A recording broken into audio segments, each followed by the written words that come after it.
What's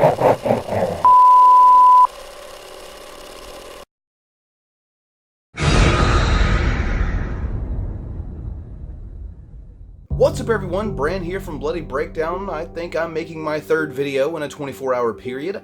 I don't know if YouTube punishes or rewards that.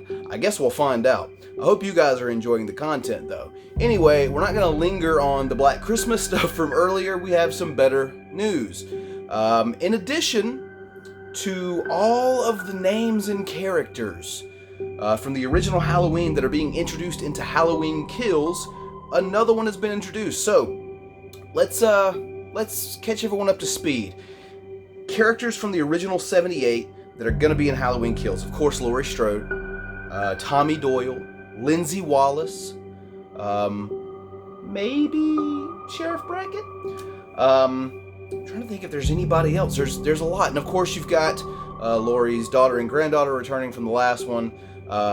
But bringing back those elements of 1978, there's another character that I think a lot of us thought we were going to see in Halloween 2018, but we did not. We saw his son Cameron. I'm talking, of course, about that little bully piece of shit that broke Tommy Doyle's pumpkin, Lonnie Elam. Yes, the father of Cameron, the guy that Ray smoked peyote with and got high off his ass or tripped balls or whatever the verbiage he used was. He is going to be involved in Halloween Kills, yes. Robert Longstreet to play the role. You may know him from Haunting of Hill House. I believe he's actually going to be in the Shining sequel coming up in November, Dr. Sleep. So I'm not very familiar with his work, but I've seen some of his stuff here and there.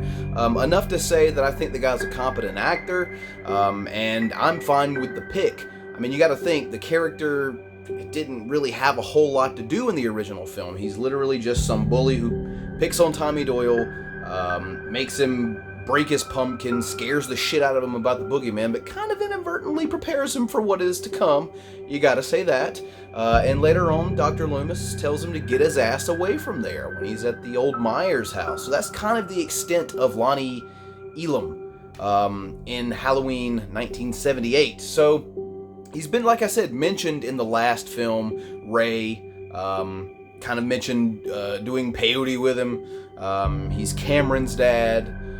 So a lot of these characters have some backstory built in now at this point. Like I said, he's Cameron's dad. Ray, really not around anymore, but his, I guess, former wife and daughter are there. And the daughter dating Cameron. So there's a lot of interconnectivity with these characters now, and I'm really interested to see where it goes from here, to be perfectly honest with you. By the way, I just want to throw out here, I don't see anyone starting petitions to get the original actor who played Lonnie Elam to get on the screen like they are Brian Andrews. Maybe that's a different story for a different day. I personally think he talked himself out of that role by running his mouth a little bit too much on Facebook, but that's neither here nor there. Just my 2 cents. So yeah, I guess we'll go ahead and wrap this thing up, but first I want to know what you all think about the casting of Robert Longstreet as Lonnie Elam, about all of this just mass influx of original characters, no matter how small their role may have been in the original, coming back. So I think it's really cool. There's no guarantee these people are going to have huge roles, but just to have them back, kind of giving us more of a feel of a connectivity to the original like I don't think we've ever had before. So I'm excited about it. What do you all think? Let me know in the comment section down below, and while you're down there, leave me a thumbs up if you enjoyed the video. Leave me a thumbs down if you're pissed off about the Brian Andrews thing. I know, there's a lot of Brian Andrews fans out there. I'm just saying, he was an asshole.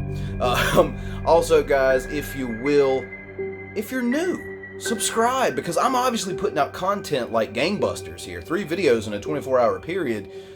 That's good, right? So yeah, subscribe, and you can even ring that little bell next door if you're really enjoying what I'm doing. That way you'll never miss a live stream or an upload from me here at Bloody Breakdown. And definitely, before we depart from each other today, check in the description section below where you'll see a couple of links where you can follow me on Instagram or Twitter, join our Facebook group, or even support my work on Patreon. And really quickly, here's a small video to tell you exactly how you can support my work on Patreon and the perks you get for doing so. Become a patron of the channel at the Patreon link below. You can make a one-time or a monthly contribution. Simply select a tier of $1, $5, or $10 and unlock the perks that come with your tier of choice.